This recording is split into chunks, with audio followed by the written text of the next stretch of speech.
Any visit to the Isle of Skye is incomplete without savouring the wealth of history at Dunvegan Castle and Gardens. Built on a rocky outcrop on the shores of Loch Dunvegan, once entirely encircled by the sea.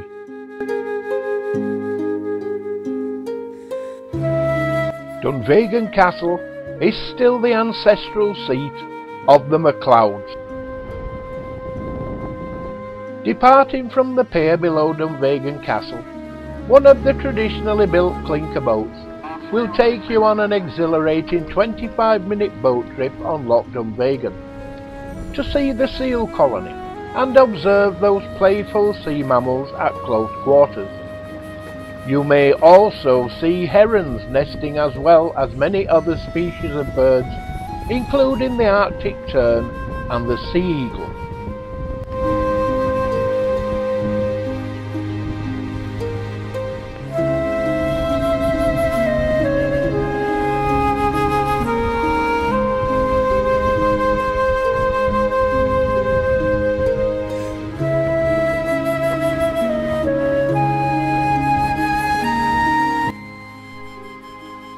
Dunvegan is the oldest continuously inhabited castle in Scotland and has been the ancestral home of the chiefs of the Clan MacLeod for 800 years.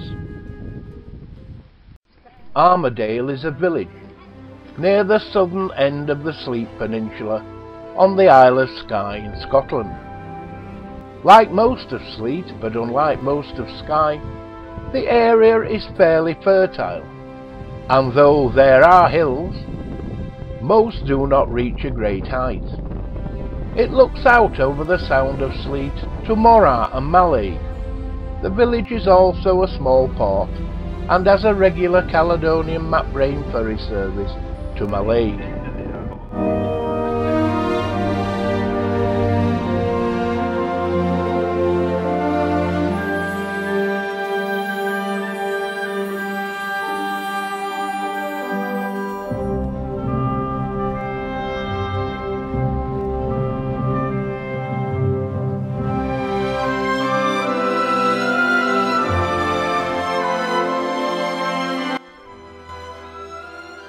Mallaig is a small fishing port overlooking the Sound of Sleat, which separates the mainland from the Isle of Skye. In the past, millions of herring were landed here, but today it sees Europe's largest catches of prawns. It is at the end of the road to the Isles and is an ideal place to stop overnight if you are catching the ferry to Armadale on Skye. It is worth staying a little longer to take the cruise to the Summer Isles. When the fishing boats have just come in with their catches, you might see some seals in the harbour, looking for the odd fish that could come their way.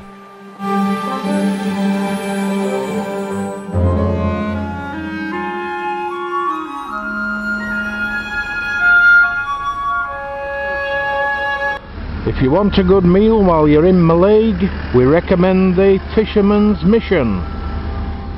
Take the steam train from Fort William. Set amid superb island scenery, this monument is a tribute to the Jacobite clansmen. Glenfinnan Monument at the head of Loch Shiel was erected in 1815 in tribute to the Jacobite clansmen who fought and died in the cause of Prince Charles Edward Stuart. Glenfinnan is a very special place and is almost hallowed ground for many Scots. Because of the historic association with Jacobite cause, many thousands of visitors come to Glenfinnan every year from all over the world to experience the very special atmosphere and stunning scenery.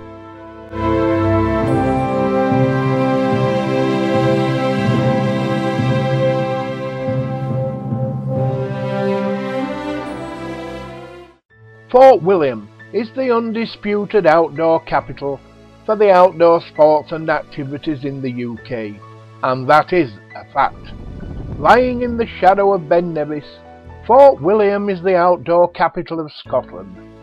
and the capital of Lochaber. Fort William's setting is dramatic. On the shore of Loch Linnhe and under the mighty hulk of Britain's ice mountain Ben Nevis, there is a footpath to the top of the mountain, starting close to the town. If you're travelling from Grantown-on-Spey and you come across this sign heading towards Fort William, then pull in. It's a great place to spend the night.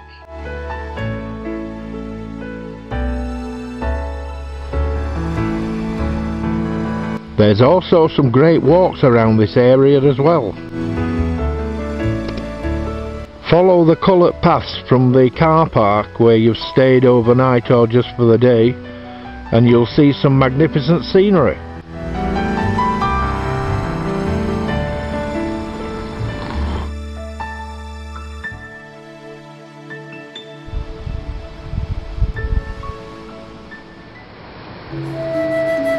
The beautiful Falls of Dochart run through the small town of Killin in the Loch Lomond and Trossachs National Park. Located between the western end of Loch Tay, the famous white waters of the Falls of Dochart can be viewed from the village bridge. Admire the misty spray rising in the air as the waters of the river crash on the rocks, then flow around the island of Inchboo, known as the traditional and ancient burial place of Clan MacNab.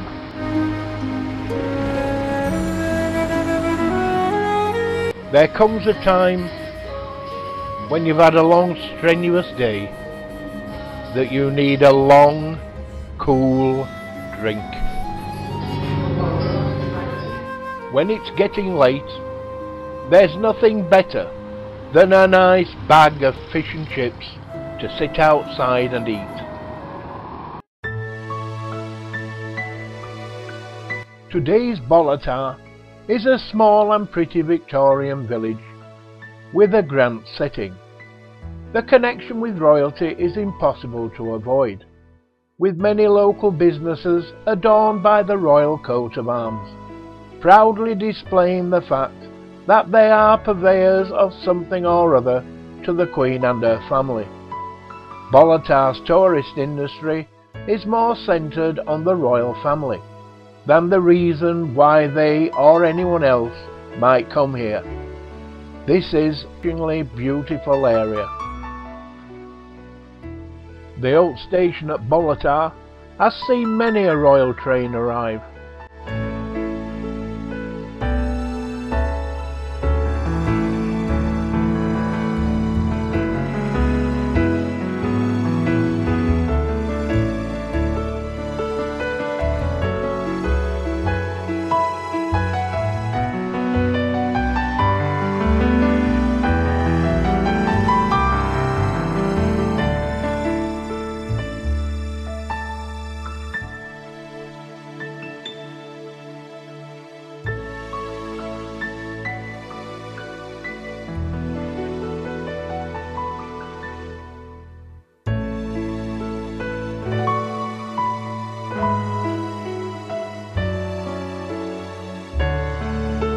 The small village of Crathy sits on the edge of the Balmoral estate.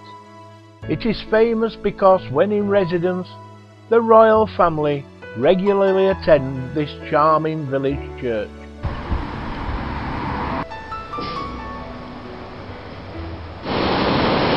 The River Dee at Balmoral.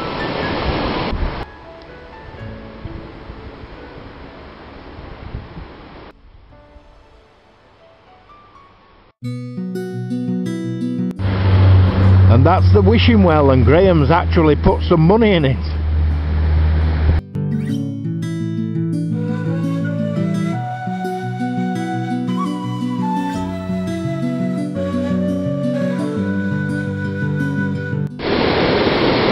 The River Dee at Braemar.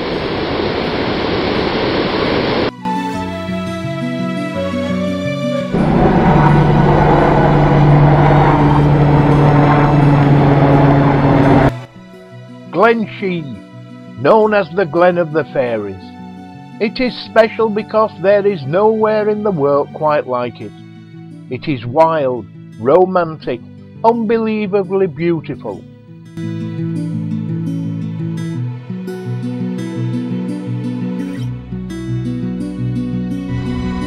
Kenmore is a delightful village overlooking the beautiful Loch Tay.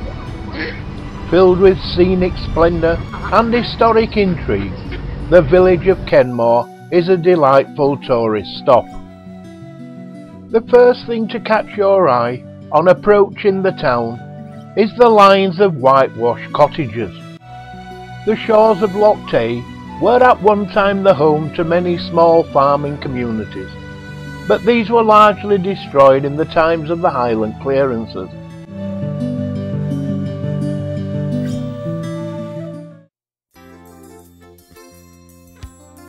The road to Tomintoul, the highest village in the Highlands, and thank God there's a cafe on the way. Tomintoul is a perfect example of an 18th century Scottish Highland plan village with a central square and many Georgian and Victorian buildings. In the village there is a museum, art galleries, gift shops, restaurants, malt whisky shop and a post office.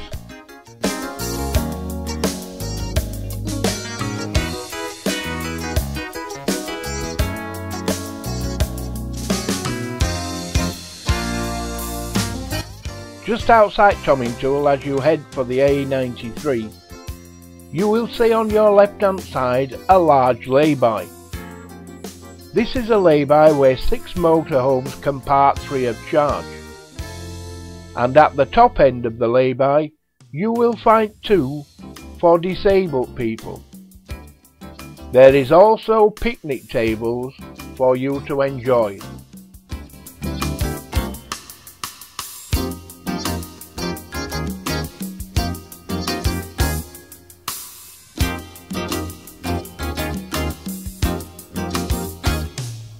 This part of the road brings back memories for me.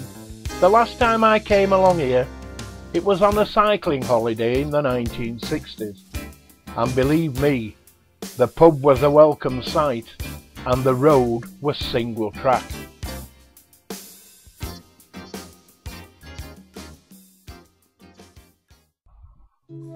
Oban, standing unchallenged as the capital of the North Argyll.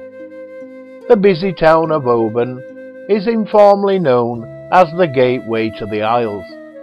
The town itself lies in a crescent occupying the hills surrounding Oban Bay, and is a busy town with great cafes and restaurants and a wide selection of activities and day trips. This popular resort is also known as the seafood capital of Scotland, offering a remarkable number of award-winning restaurants. The most outstanding feature within Oban is McCraig's Tower, the Colosseum look-alike which stands above the town. The tower is 10 minutes hard walk uphill from the centre of the town and provides spectacular views over the town and into the neighbouring islands.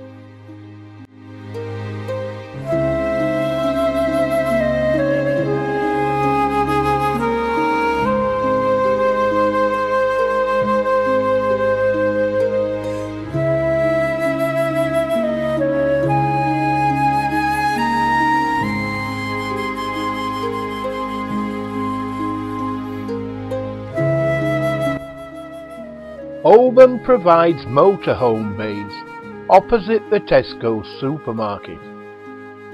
These motorhome bays are free of charge.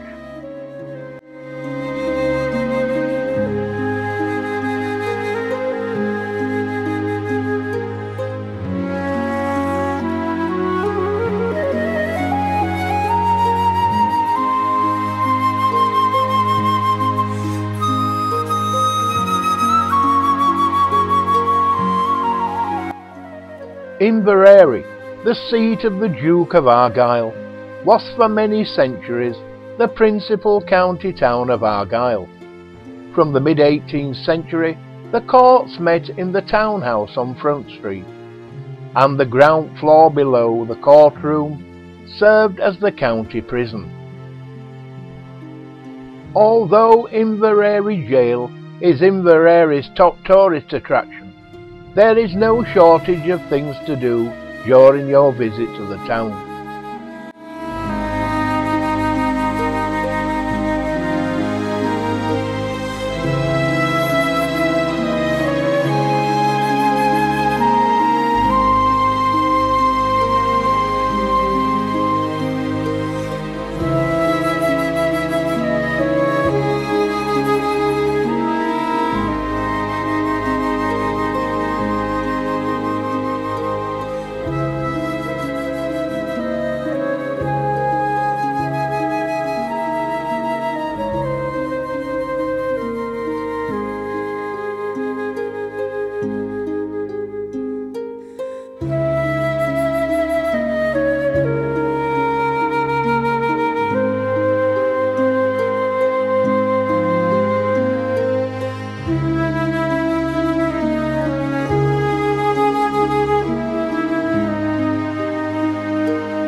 No matter the weather or the time of year, Inverary is always a thriving centre of hustle and bustle, but still remains an old world charm coupled with the relaxed atmosphere and pace of life of a rural Scottish town.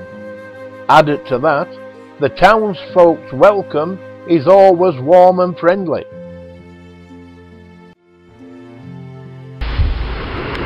Now how about this for a sea view?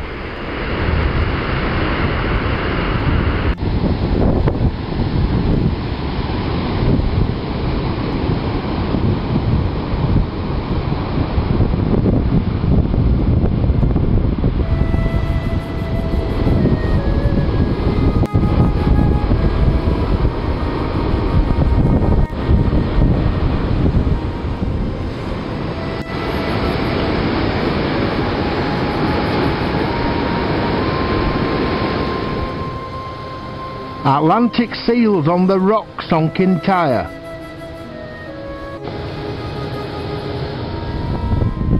Campbelltown Harbour, Mull of Kintyre.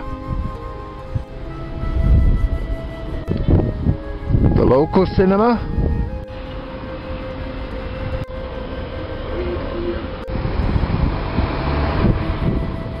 Well, this is Southend, right at the end of Kintyre.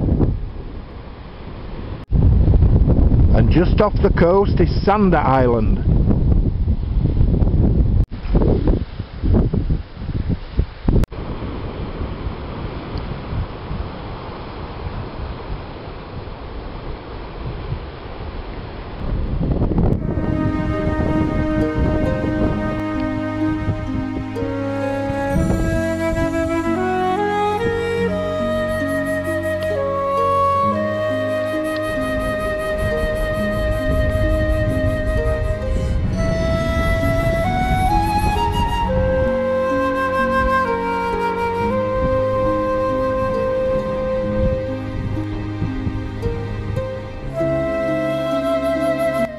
And this is inside the camper's room for bad weather. You have the use of a microwave, a kettle to boil hot water, and it all costs you nothing. and you can come in, sit down and watch television.